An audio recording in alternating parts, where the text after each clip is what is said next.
வணக்கம். அக்டோபர் 2 காந்தி ஜெயந்தி அன்னைக்கு மது ஒழிப்பு மாநாடு நடத்தப்படும் என்று விசிக தலைவர் நிர்மா அவர்கள் கூறியிருக்கிறார்.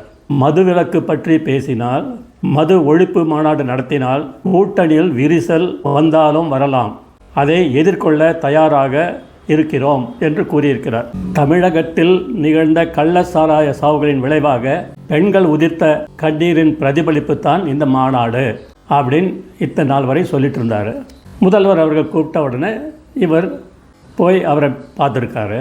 வெளியில் வந்த உடனே தற்போது நாடு முழுவதும் மதுவிலக்கு கொண்டு வர வேண்டிய பொறுப்பு மத்திய அரசை சார்ந்தது என்று சத்தமாக பேசியிருக்கார். என்னங்க இது ஆச்சரியமாக இருக்குது. மதுவிலக்கு மாநாடுக்கும் மத்திய அரசுக்கும் என்ன சம்பந்தம்? ஆக ஒன்று நல்லா தெரியுது, இது மதுவிலக்கு மாநாடு கிடையாது, மத்திய அரசை குறை சொல்லும் மாநாடாக நடத்த போகிறாங்கன்றது தெரிஞ்சு போச்சு. ஜெய்ஹிந்த்.